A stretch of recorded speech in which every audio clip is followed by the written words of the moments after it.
What's up guys? Ini saya kembali lagi guys dengan Jimmy. Jimmy is in the house yo. Oke. Topik hari ini yang ingin saya bahas di hari ini mengenai peluang market di tengah kericuan Amerika. Teman-teman sekalian udah pasti tahu nih apa yang terjadi di Amerika saat sekarang ini, terjadi kericuan sampai pun terjadi demonstrasi yang sampai sudah merembet ke Paris ya, yang saya dapat kabar terakhir ini. Oke, saya akan undang nih teman saya seseorang nih, senior business manager ya di PT Trijaya Pratama Futures. Oke, bentar guys, saya add dulu. Oke, nah ini tamu kita ini, Pak Bambang Handoko, senior business manager di Trijaya Pratama Futures Medan. Halo Pak Bambang, hai. Halo, hai bro. Lama nggak ketemu ya bro ya. Gimana kabarnya? Alhamdulillah sehat. Sehat. Aktivitasnya seperti apa nih Pak Bambang? Masih tetap seperti biasanya atau gimana nih? Coba bro. Ya kegiatan biasa lah bro. Ya semenjak kita tahu ya, semenjak ada kasus pandemik corona kemarin ya, banyak kegiatan-kegiatan kita dilakukan ya seperti di rumah lah bro. Bro gimana? Kabarnya baik kan? Baik. Tetap bugar nih. Iya. Tetap bugar ya, semangat ya bro ya. Jadi gini, Pak Bambang, belakangan ini kan terjadi nih kericuan di Amerika nih. Jadi yang saya ingin bahas dengan Pak Bambang ini, kira-kira kalau kita berbicara peluang market apa aja sih di tengah kericuan Amerika tersebut, ya kan? Yang dimana penyebab ini dulu, guys. Di awal dulu ya, supaya teman-teman juga ikut sharingan kita nih. Penyebab terjadinya kericuan di Amerika itu apa sih penyebabnya Pak Bambang? Awal ceritanya apa gitu? Ya kalau kita berbicara ya bro masalah polemik ya, hampir semua negara nggak luput lah daripada polemik ya. Ada kericuan, huru-hara, demonstran, keributan, itu semua negara pasti ada faktornya. Cuman kalau kita berbicara bagaimana situasi ya, itu mula-mula situasi kasusnya kan di bulan Mei ya, tepatnya di tanggal 25. Oke, di 25 itu memang ada sedikit ya kericuan yang dimana warga negara berkulit hitam ya yang berusia 46 tahun di tanggal 25 Mei 2020 kemarin ya, tepatnya kurang lebih beberapa minggu yang lalu lah. Jadi bisa dikatakan ya berinisial ya nama George. Ya kita bilang George itu ya usia 46 tahun. Mula-mulanya dia pergi ke toko untuk membeli ya sebuah rokok ya. Dari sebuah rokok itu, tapi pegawai toko ya, pegawai tokonya sendiri melihat atau menilai pembayaran George yang $20 itu dianggap sebagai uang palsu bro. Itu awal mulanya memicu kericuhan yang berdampak ya kerusuhan sampai kurang lebih 8 hari lah yang ada dilanda di Amerika gitu. Oh, sekitar terjadi kericuan tersebut sekitar 8 hari juga ya Pak Bambang? Ya 8 hari berturut-turut dari tanggal 25 tepatnya sampai tanggal 3 kemarin masih ada rusuh lah, 3 bulan 6 kemarin lah, 3 Juni lah bro. Memang yang disebut ini George Floyd ya, George Floyd ini. Iya, George Floyd. Memang ditangkap dikarenakan pemalsuan uang, dan setelah itu apa kejadiannya? Apa yang terjadi terhadap George Floyd ini sih? Oke, jadi itu kejadiannya mungkin ya bisa dikatakan itu fatal ya bro ya. Jadi Josh ini bisa dikatakan ya sebagai almarhumah lah, telah meninggal dunia. Karena memang pada kondisi kemarin itu diduga ya, kemarin awal mulanya diduga sebelum ada proses penyelidikan. Jadi diduga 3-4 polisi berkulit putih ya Amerika Serikat melakukan penangkapan atau memborgol. Yang satu mengeluarkan senjata ya, sementara Josh itu kan tidak bersenjata. Akan tetapi ya polisi 3-4 orang itu mengeluarkan senjata dan memborgol Josh dari mobilnya. Itulah mula-mulanya. Jadi Josh itu direbahkan ke tanah, dihempit kepalanya, ya kepalanya dihempit, lehernya ya, terus bahu belakangnya sama kakinya di betisnya. Jadi case-nya itu si Josh ini mengalami agak fobia ya. Awal mulai kan awal mulai mau dibawa masuk ke mobilnya polisi ya di Amerika. Karena dia fobia, tidak ada perlawanan, Joshnya itu dengan tenang, tidak ada perlawanan, jadi ya Josh itu direbahkan, diborgol tangannya, direbahkan ke tanah lah, istilahnya direbahkan ke tanah. Jadi kaki dari polisi, salah satu oknum polisi itu menghempit ya lehernya, bisa dikatakan menghempit lehernya. Oknum dua lagi betisnya sama punggungnya. Jadi di situ mungkin di situ ya siapapun yang kalau kondisi seperti itu normal ya, mungkin oksigen dalam darah atau oksigen yang mengalir dalam otak kita kan mungkin agak terbatas. Iya. Nah, disitulah mungkin ada penyempitan darah mengakibatkan sesak napas dan berakibat fatal, meninggal dunia gitulah bro.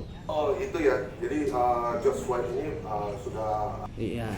dikarenakan penangkapan yang kurangnya kehati-hatian dan profesionalnya, beliau ini meninggal gitu.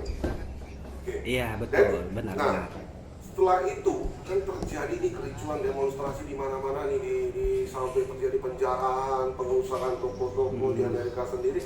Nah, apa yang mereka suarakan sih sebenarnya? Apa yang mereka protes sih sebenarnya tentang mengenai George Floyd ini dan kejadian yang menimpa George Floyd ini apa sih sebenarnya? Ya. Ya kalau sudah bisa dikatakan di satu versi ya, di versi yang pertama itu ya mungkin agak ada aksi brutal ya dari oknum polisi yang berkulit putih yang berjumlah 4 orang. Oke, jadi dari aksi brutal itu tadi menuai protes. Nah, jadi meninggalnya Josh itu menuai protes, terutama ya di negara-negara ya Amerika sendiri ya, pada kondisi menuai protes. Di protes itu berkelanjutan sampai demonstran beberapa hari ya, di situ terlibat tokoh masyarakat, terlibat oknum-oknum politik, dan terlibat semuanya berkumpul jadi satu menyuarakan yang kekerasan yang berakibatkan fatal ya, Josh meninggal dunia. Itu yang pertama. Yang kedua mungkin di satu versi satu lagi ya mungkin ada sedikit rasisme lah antara kulit hitam ya. Josh ini berkulit hitam, mungkin ada rasisme mengakibatkan dari mulut ke mulut rumor yang begitu signifikan, bukan hanya di Amerika. Mungkin kejadian demonstran ini bisa terjadi di Selandia Baru, di London, di Jerman juga melakukan aksi yang sama, menuntut atau kekerasan itu tadi. Oh jadi itu dia. Ini sudah merembet sampai ke bukan hanya di Amerika saja ya protes tersebut ya, tetapi beberapa negara lainnya akibat kekerasan yang dilakukan oleh aparat kepolisian di Amerika sendiri terhadap George Floyd ini. Iya betul, benar. Perkembangan terakhir kondisi saat ini gimana, bro? Oh, kondisinya kalau bisa dibilang ya hampir ya, di mana ya setiap negara itu kan pasti punya yang namanya SOP ya, standar operasional prosedur, baik itu dari pemerintahan setempatnya ya. Apalagi itu kasus demonstran itu kan udah merembet sampai ke Pentagon atau gedung Washington DC ya, sampai gedung putih lah kita bilang. Oke, jadi memang perkembangan terakhir yang memang kondisinya sudah masuk ke ranah hukum. Jadi ya keempat oknum yang diduga ya, penyelidikan diduga meninggalnya pria berkulit hitam itu sudah dipecat dari kepolisian. Jadi pihak kepolisian yang berwenang sudah mengumumkan pemecatan dari empat orang oknumnya ya. Yang pertama, terus polisi tersebut sudah dipecat ya? Sudah ada proses penelitian pertama. Hal tersebut akan ada terjadi seperti tuntutan yang harus akan dibawa ke pengadilan keempat oknum tersebut. Ada apa enggak? Ada bro, setelah ada pemecatan nggak hanya di situ, pemecatan itu merembet masuk ke ranah pengadilan. Jadi ada jaksa wilayah ya, mungkin ada pengacara dari pihak keluarga, termasuk ada tuntutan dari jaksa wilayah setempat. Mereka dituntut dengan pasal mungkin kekerasan dan pembunuhan. Kalau mungkin di wilayah Amerika, kita katakan Los Angeles itu, mereka ada tahap penuntutan jaksa itu mungkin yang saya tahu sampai level ketiga, bahkan bisa masuk ke level kedua. Yang arti kata mula-mula tuntutannya bisa 20 tahun, bahkan bisa masuk tuntutan sampai 30 tahun lamanya bro. Seperti itu ya bro, jadi perkembangan terakhirnya ini. Ya. Oke. Betul, perkembangan terakhir seperti itu. Di satu sisi juga ya mungkin ya untuk mengamankan situasi ya mungkin terjadi demonstran agak sedikit anarkis mengakibatkan terjadi penjarahan, mungkin ada tempat-tempat fasilitas umum atau perkantoran terjadi pembakaran. Jadi ya melalui wewenang presiden, terutama ya presiden di Amerika ya, itu mengerahkan kurang lebih yang saya tahu mengerahkan kurang lebih 16.000 ya, 16 sampai 17.000 pasukan Garda Nasional ya. Garda Nasional itu ya mungkin unit militer khusus di Pentagon untuk menstabilkan situasi keamanan di sana gitu, bro. Jadi saat sekarang ini udah mulai stabil ya. Kondisi sekarang ini alhamdulillah mulai stabil. Mungkin publik juga ya, media publik juga menenangkan, termasuk tokoh-tokoh masyarakat, tokoh-tokoh politik yang di sana sudah mulai menenangkan lah. Yang kita dengar berkaitan juga ya kemungkinan kemarin rusuh itu kan merembet sampai di tanggal 3. Tapi masuknya PRC di tanggal 4, tanggal 5 itu bertepatan juga di mana orang lagi fokus ya, pelaku usaha, pelaku pasar, para ekonom, bahkan negara-negara lagi fokusnya ke pembukaan yang namanya pembukaan ekonomi. Apalagi kita tahu ya pembukaan ekonomi ini sebelum terjadinya wabah itu kan stabil. Setelah ada terjadinya wabah corona atau virus pandemik, orang bilang itu bisa dikatakan ya krisis yang berkepanjangan lah di suatu kuartal, yaitu di hampir negara rata-rata kenanya 3 bulan lah bro. Mulanya dari negara Tiongkok 3 bulan, Timur Tengah kena 3 bulan, Amerika, bahkan Indonesia sendiri sampai berjalan sekarang ini ya sudah berjalan 3 bulan lah dari Maret kita. Oke. Jadi kita semua ikut prihatin apa yang terjadi di Amerika. Semoga cepat stabil kembali dan turut berduka apa yang terjadi terhadap Joshua ini. Rest in peace ya untuk Joshua sendiri ya. Oke. Next nih Pak Bambang, efek dari kericuan tersebut terhadap pasar modal dan juga mata uangnya US dollar ini gimana? Ada efeknya? Oke. Ya pasti Bu, gak usah jauh-jauh lah ya, sedikit kasih umpama ya Bu ya. Contohnya di negara kita sendiri lah, Indonesia ya. Indonesia saya katakan ya kita tahu lah negara berkembang. Kalau terjadinya belakangan mungkin kita pernah terjadi krisis yang berkelanjutan, tapi krisis itu disebabkan kalau ini rasisme, kita hampir sama, tapi di situ ya terjadi rasisme dengan ras agama. Kita pasti tahu ya kondisi kita kemarin tuh ada ya mungkin bisa 1 tahun yang silam lah, bagaimana efeknya rupiah pada saat terjadinya isu agama ya. Mungkin pada saat itu mungkin ada namanya Pak Ahok ya, Gubernur Jakarta. Gubernur Jakarta itu kan membawa rasis juga, hampir mirip tapi ke ras ya, ke agama. Bagaimana efeknya? Begitu yang kondisi yang terjadi di Amerika. Walaupun efeknya itu jangka pendek. Di jangka pendek mungkin bisa katakan ya pada kondisi seperti itu ya dolar agak sedikit mengalami pelemahan. Apalagi kita lihat ya indeks dolar adalah alat ukur untuk nilai mata uangnya. Kondisi dari tanggal 25 kejadian itu sampai merebaknya mencuat ya videonya, mungkin videonya itu banyak di YouTube. Mencuatnya sampai tanggal 3, tanggal 4 yang demonstran kurang lebih sampai 7 hari. Itu indeks dolar mendapat tekanan yang awalnya range yang bermainnya itu antara 99 per dolar, ini turun sampai di 96 sampai 97 per dolar. Jadi ada kemungkinan indeks dolar kemarin tuh situasinya itu ada turun 2 sampai 3 dolar lah kita bilang. Itu dari segi indeks dolarnya.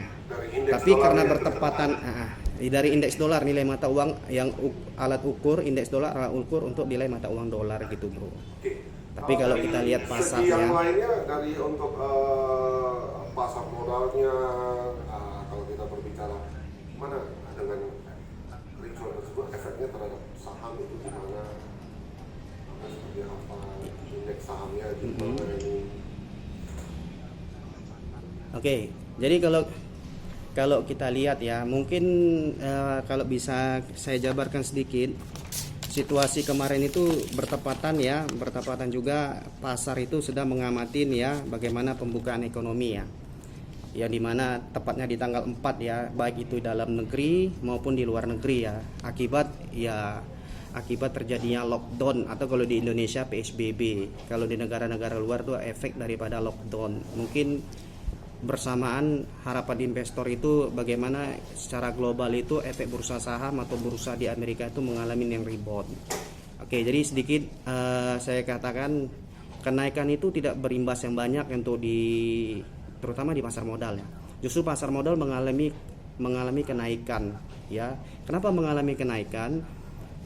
Terutama di bursa sahamnya IISG, karena memang IISG itu orang sudah melakukan take profit, melakukan ambil untung di level 3.200. Kita tahu ya pasar terutama pasar bursa lokal ya IISG atau kita katakan bursa saham kita itu dominannya itu di level range-nya itu di level 5.000. Tapi di situ dapat sokongan ya, di bursa saham kita dapat sokongan dana inflow atau katanya cash flow, orang bilang ada arus segar dana asing yang masuk mencapai kurang lebih 1,3 triliun. Oke, jadi kurang lebih itu masuknya kurang lebih 1,3 triliun atau 1,1 triliun ya. Cuman 1,1 triliun itu disumbang dari sektor finance, Bro. Dari dana besar yang masuk, dana asing yang masuk itu ke sektor finance. Ya, sektor finance itu ya sektor perbankan, arus flow-nya yang masuk. Makanya IISG pada saat terjadi kerusuhan itu agak sedikit mengalami kenaikan. Ya, dari level support rendahnya 3.200 naik ke level 4.800. Mendekati level 5.000 lah, Bro, harga normalnya. Jadi ya harganya pada saat itu signifikan lah. Ini saya jadi kepikiran nih, Bang. Peluang seperti apa yang ada di saat kondisi tersebut? Ada nggak peluang? Karena kita berbicara nih peluang market nih, kita dengan kondisi kericuhan tersebut kita melihat dari sudut pandang peluang, ada peluang apakah nih? Kalau kita berbicara peluang, dalam kondisi apapun pasti semua ada peluang. Ya, peluang orang bilang dari make money pun ada peluang, kita duduk-duduk pun ada peluang, di rumah juga ada peluang, pasti semua ada peluang. Cuman momen yang tepat peluang, saya kasih contoh yang sederhana, mungkin nggak semuanya ya orang tahu tentang berbicara mengenai online trading, mengenai digital confidence ya. Belakangan ini digital confidence, kepercayaan orang terhadap dunia digital tuh meningkat, apalagi semenjak terjadinya pandemik ya. Oke, kenapa seperti itu? Orang berpikir bagaimana tanpa bekerja bisa menghasilkan uang. Orang berpikir bagaimana tanpa bekerja tanpa bekerja orang bisa menghasilkan uang. Oke, tanpa melakukan aktivitas di perkantoran. Sebentar dulu, Bapak. Guys. Ya. Coba nih, hashtag baru nih. Tanpa bekerja bisa menghasilkan uang nih ya. Iya, benar. Tanpa bekerja bisa menghasilkan uang. Oke, mantap. Ya. Kemudian Bapak. Nah, peluang-peluang tanpa bekerja bisa lebih detailnya seperti apa, bisa dijelaskan peluangnya, Pak Bambang? Peluangnya. Oke. Mungkin kalau kita bahas secara teknis, peluangnya nggak semuanya orang paham. Saya kasih contoh aja sederhana seperti ini ya, Bro. Bro, seandainya ada orang ngasih uang 10 juta sama Bro. Pertanyaannya, ada orang ngasih uang 10 juta sama Bro, 10 juta sama saya. Oke ya, sama Bambang 10 juta, sama Bro Jimmy 10 juta, ya kan begitu. Kira-kira uang 10 juta tadi, peluangnya Bro akan konsumsi untuk apa, Bro? Saya bertanya dulu. Ada orang nih ngasih uang untuk apa ya? Nah, untuk apa kira-kira? Bro mau belikan iPhone terbaru buat buat pacar, buat anak, ya kan? iPhone terbaru. Atau beli sepeda motor yang harganya nilai 10 juta, Bro mau apa? Maybe nggak cukup juga, Bro. Nggak cukup juga. Atau AVV lah. Mainan AVV buat anak. AVV. Mainan AVV, trail listrik. 10 juta nggak cukup, Bro. Oke, saya kasih contoh sederhana 10 juta nih. Kalau 10 juta cukup sih untuk sesuatu hal. Jadi kepikiran. Cukup untuk sesuatu usaha. Sekarang ini, Bro, sesuatu hal lagi pikir, Bro mau untuk konsumsi apa tuh? Kira-kira 10 juta, Bro. Mau belikan satu surprise buat orang. Bro Bambang, kalau gua milihnya 10 juta ini gua milihnya karena sepeda motor nggak bisa, iPhone baru nggak bisa. Jadi gua milihnya gini dah. Gua invest dulu dah. Boleh nggak? Gimana, Bro? Gua invest dulu 10 juta tersebut. Sekarang pilihan, Bro ya. Boleh, hidup adalah pilihan bro. Cuman saya bertanya bro, ini ada uang 10 juta, kita dikasih sama-sama 10 juta. 10 juta bro mau konsumsi apa? Ini uang harus dihabiskan. Bro mau konsumsi harus apa? dihabiskan. 10 juta. Ah, kira-kira nih dalam bayangan bro terdekat nih, kalau uang 10 juta saya bertanya, bro mau kasih beli apa itu? Gua karena iPhone baru nggak bisa bro, sepeda motor nggak bisa bro. Gua tahu gua mau beli apa nih bro. Mau beli emas. Apa itu bro? Mau beli emas. Beli emas ya bro, mantap bro. beli emas, Kak. Bener ya bro? Ya kan? Betul betul bro. Setuju nggak? Setuju nggak, bro? Oke. Setuju lah bro. Karena harus dihabisin Betul nih. betul. Nah kalau bro sendiri gimana? Jangan. Mau ngabisin 10 Bro. juta itu gimana? Oke, kalau saya ditanya secara pribadi ya bro, ini pribadi saya. Kalau bro dikasih uang jumlahnya sama dengan saya 10 juta, bro belikan emas. Itu bagus untuk investasi masa depan bro. Oke. Tapi kalau orang ngasih ke saya 10 juta, saya akan kembalikan dia jadi 15 juta bahkan 20 juta bro. Gimana? Saya nggak akan belikan apa-apa. Kalau orang ngasih ke saya 10 juta, saya akan pulangkan uang 10 juta tadi menjadi 15 juta bahkan bisa 20 juta bro kepada orangnya. Oh, Mau tahu caranya bro? Contohnya bro gini loh bro. Ini menarik ini, asik nih. Ah, Saya mau cek akun saya dulu ini ada berapa ini saldonya nih. Kalau saya nitip ke bro memberi 10 juta dan bro bisa kembalikan kepada saya sekitar 15 hingga 20 juta bro. iya bro. Kalau bro kasih saya 10 juta, saya kembalikan uang. Caranya gimana Hah? ini bro? Caranya? Tahu Caranya dong, bro, tipsnya saya dong, kasih. bagi-bagi. Oke. Caranya gimana? Oke bro, ini kan di tengah kericuan, kita kan bahas di tengah kericuan ya yang terjadi konflik di Amerika itu ada nggak peluang? Bro tahu kan hampir semua kondisi terpukul ya bro, kondisi ekonomi semua negara terpukul. Ya tidak terlepas dari negara-negara Asia maupun negara kita yaitu RI sendiri. Jadi sebenarnya ada peluang nggak? Peluangnya sederhana bro. Saya bertanya sama bro kembali. Oke, saya kasih pertanyaan sekaligus menjawab pertanyaan. Oke, sekarang orang 10 juta itu ya pasti dikonsumsi pasti habis ya.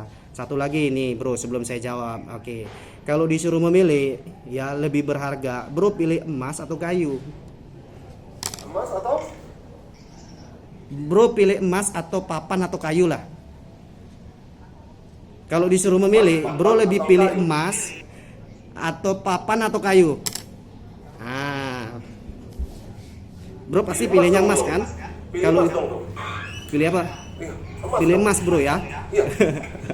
Nah, mungkin gua pilih Emas apa nih, bro? Papan, kayu ngapain? Iya kan? Nah, Betul bro. tips dan Tapi, apa bro. ini? Nah, gimana? Cerita Tapi dong, bro, saat kita hendak tenggelam bro, nah, maka kayu atau papan lah yang kita pegang dan emaslah kita buang bro. Oh gitu. Benar nggak bro? Iya. Jadi, Pada saat kita bro di tengah laut, pada saat papan dan tenggelam, kayu tersebut ya. emas dibuang, papan dan kayu dipegang nggak bro? Kalau emas dibuang tenggelam dong. Gitu. Iya. Kalau Papan dan kayu ngapung nggak bro? mengapung. Papan dan kayu ngapung nggak bro? Mengapung. Iya, Kalau mengapung, disuruh benar. memilih, mungkin sekarang ini orang oke pasti mengapung. Oke, kita kembali ke topik ya bro. Jadi sebelum terjadinya kasus corona itu kan semua perekonomian itu stabil. Ekonomi stabil, roda berputar, yang melakukan aktivitas, yang melakukan kegiatan semua tidak ada pembatasan. Oke, pasti itu kita sebut namanya emas. Benar bu, kegiatan-kegiatan yang menghasilkan uang itu kan namanya emas. Itu yang pertama. Setelah terjadinya pandemik ya sampai sekarang ini mungkin ya bisa dikatakan masih berlangsung lah bro. Cuman kita menjalankan sesuai protokol pemerintah lah. Oke, setelah terjadinya pandemik, orang agak susah memilah-milah bro. Mana emas, mana kayu. Ya, mana yang ada peluang, mana yang nggak ada peluang. Mana yang bisa menghasilkan uang, mana yang nggak bisa menghasilkan uang. Sekarang kan orang agak bingung. Kira-kira ada uang mau bisnis siapa? Oke, kalau kemarin kan bro, sebelum ada buka lokasi lockdown istilahnya, ada uang mau bisnis apa, punya tabungan mau kerjain apa, oke kan? banyak-banyak punya uang pun kita juga bingung mau alokasikan dana itu kemana. Jadi memanfaatkan peluang sekarang ini ada namanya kita kenal namanya digital confidence. Digital confidence. Kenapa orang saya membilangnya digital confidence? Karena kepercayaan digital itu meningkat. Saya nggak masuk ke aplikasi platform. Ya mungkin kalau dulu kita baru masuk ke aplikasinya ya bro. Aplikasi platform itu mungkin semua orang tahu ya. Kalau kita ingin membeli sesuatu, contoh sederhana, kita mau beli makanan, ada aplikasi sekarang namanya Gojek atau GoFood, atau ada namanya Grab. Kita pingin diantar kemana, itu sampai ke tujuan kita. Jadi di sini saya akan mengenalkan nantinya ada namanya aplikasi yang bisa mendukung sesuai hashtag kita tadi bro, tanpa bekerja bisa menghasilkan uang. Jadi hashtagnya. Jadi ada satu aplikasi tanpa bekerja bisa menghasilkan uang bro. Oke, jadi ada aplikasi yang kita memiliki aplikasi ya atau sebuah platform yang punya berlisensi. Jelas ya bro, saya akan memperkenalkan ada platform atau aplikasi yang berlisensi, yaitu platform kita ya dikenal, mungkin orang kenal ya. Sebelum mengenal dengan platform kita itu MetaTrader itu orang kunjungin dulu deh, cari tahu dulu deh tentang yang namanya, kebetulan saya di sini pembicara membawa namanya company tentang perusahaan yaitu PT Trijaya Pratama Futures. Jadi PT Trijaya ini adalah penyedia platform yang berlisensi ya bro. Ya ada platformnya berlisensi dan juga perusahaan jasa yang bisa bagaimana menghasilkan uang tanpa harus bekerja. Oke bro, jadi begini bro, kenapa saya bilang ya 10 juta bisa balik 15, 10 juta bisa balik 10 juta bisa balik 10 juta kan begitu, jadi 20 juta ya kan bro. Oke ya, pasar ini kita berbicara mengenai pasar ya, terutama saya mau bahas pasar minyak bro. Oke, kita tahu ya bro, sekarang nggak semua orang punya modal besar bisa melakukan yang namanya aset. Yang namanya aset itu membuka satu SPBU ya bro. Jadi misalnya kita ada modal mau buka SPBU, kan modalnya cukup relatif besar ya bro ya. Oke, ya benar bro. Oke bro. Ya benar. Oke, jadi nggak semua orang bisa membuka satu SPBU. Jadi di sini tanpa membuka outlet atau tanpa membuka yang namanya SPBU, kita bisa melakukan transaksi jual beli minyaknya. Oke, terutama minyak kita yang kita melakukan transaksi jual minyaknya, terutama minyak mentah dunia, bro. Saya di sini akan bahas bagaimana minyak mentah dunia. Oke, kita tahu ya, bro, peluang minyak mentah kemarin ya, permintaan akan bensin kan baru-baru ini naik bro. Karena apa? Karena lokasi, kita bisa katakan lokasi di negara-negara ya sudah mulai beraktivitas, permintaan bensin itu sudah mulai banyak. Kemarin kan semenjak terjadinya lockdown di negara-negara Eropa, Asia, bahkan di Amerika, itu minyak banjir. Oke, jadi minyak banjir arti kata lebih besar produksi daripada konsumsi. Sekarang sudah mulai terjadi pembukaan ekonomi, akan berimbas ya, pemulihan ekonomi, akan lebih banyak konsumsi nantinya daripada produksi. Oke, di bulan 4 dan bulan 5 negara-negara penghasil minyak dunia yang dikatakan namanya OPEC ya, OPEC itu negara-negara ya, terutama negara ya kita katakan Arab Saudi lah penghasil minyak terbesar ya, yang kedua ada Rusia termasuk Uni Emirat. Oke, jadi minyak itu saking banjirnya, minyak itu turun sampai levelnya itu $6 bro. Minyak ada turun, ya minyak kemarin sempat turun $6 saking banjirnya minyak dunia, minyak mentah itu sempat turun $6 per barel. Oke, sekarang minyak ada di posisi 40 ya bro. Kemarin minyak ada di posisi $40 per barel. Arti kata ini kan ada selisih bro antara $6 ke $40. Dari $6 ke $40 itu ada selisih $34 bro. Satu lot itu 10 juta ya bro. Saya umpama satu unit. Ya, oke bro. Kalau pada kondisi 1 bulan yang lalu, di mana ya 1 bulan setengah yang lalu, di mana kondisi minyak $6, bro ada melakukan namanya ambil peluang aksi, membeli di harga $6. Dan tepatnya sekarang di bulan Juni ya di tanggal 9 itu minyak sempat naik ke $40. Itu ada selisih setara dengan $34 bro. Kalau satu unitnya 10 juta tadi bro, akan satu unitnya 10 juta bro akan berkecepatan ya, peluangnya itu bro akan berkecepatan selisih $40 itu setara dengan 340 juta loh bro. Berapa ratus persen sendiri loh bro untuk satu unitnya. Jadi di sini saya menawarkan sifatnya bukan membungakan uang. Jadi, dengar ya bro ya. Jadi totalnya bisa con berapa bro? Berapa juta bro? 6 dolar. Oke. Banjir minyak kemarin bro itu turun sampai di 6 dolar. Ya, minyak mentah dunia turun 6 dolar. Sekarang minyak tepatnya semalam bro ya, tanggal 8, akibat pertemuan OPEC di hari Sabtu semalam, akan ada di bulan Juni ini pembatasan ya, pembatasan produksi kembali ya bro, setara dengan 96 juta dolar per barel.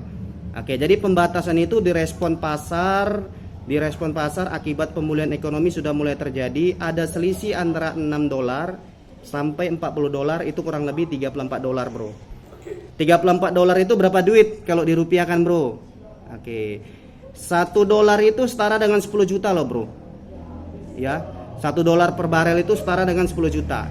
Makanya saya bilang tadi, Anda punya uang 10 juta, bisa balik 10 juta.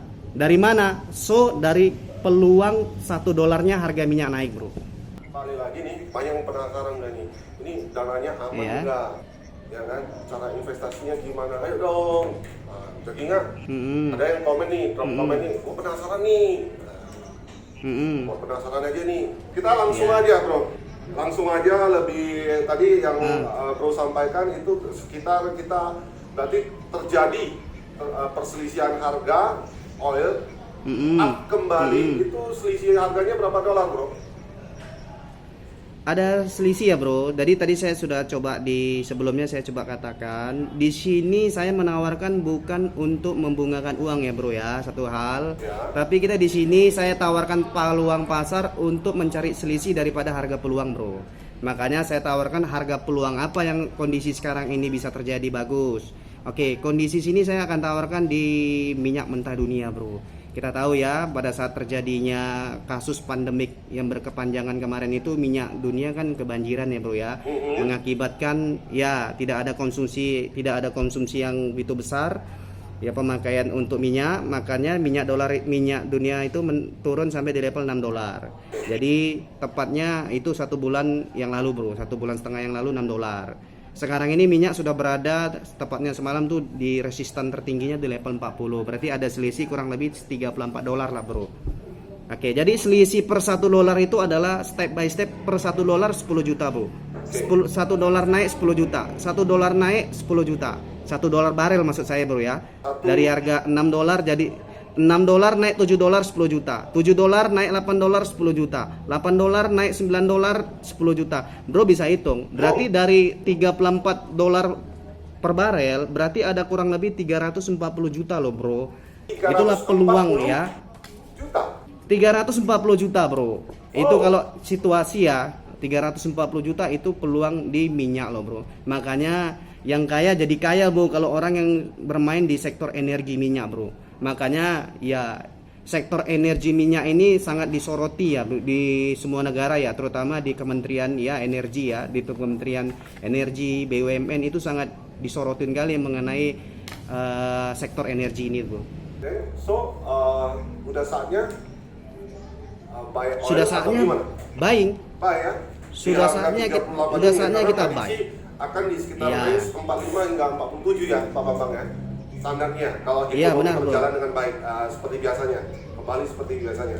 Oke bro. Nah teman-teman juga pengen tahu nih bro, kira-kira butuh modal berapa nih sih investnya? Iya, sekarang pertanyaannya bro sama seperti saya berbicara kenapa tadi saya kasih umpama 10 juta. Mungkin bagi ibu-ibu rumah tangga itu atau bagi anak kuliah 10 juta itu kan mereka rasa besar. Tapi bagi eksekutif muda itu 10 juta itu kecil. Benar nggak bro? Benar. Ya, bagi dari kalangan eksekutif muda, dari kalangan pengusaha itu 10 juta itu nggak ada nilainya. Tapi bagi ibu rumah tangga di sini saya pasarnya mau coba menerobos bagi orang yang baru mengenal tentang bagaimana dunia keuangan ini. Saya tawarkan ada nanti namanya kita akan masuk namanya demo ya, demo simulasi. Saya tawarkan dengan minimal. Kalau dana bisa dikembangkan dari kecil, ngapain harus besar? Itu bagi orang-orang yang baru mengenal tentang dunia kita, bro. Tapi kalau orang yang sudah mengenal tentang dunia pasar keuangan, pasar saham, terutama pasar komoditas ya, di sektor energi, di sektor tambang sekarang lagi bagus, ya kan? Itu saya tawarkan itu ya tidak terlepas dengan namanya 20 lot atau 20 unit, bro. Bisa 10 unit, bisa 20 unit. Berarti 100 sampai 200 juta, bro. Karena satu unitnya aja mereka bisa dapat $1 bro, itu 10 juta. Bagaimana kalau ibaratnya gini bro, kita buat kasih perbandingan 1:10. Untuk kita nangkap ikan, ya nangkap ikan mau lebih banyak, pasti kita menggunakan jaring lebih besar. Pasti hasilnya juga besar.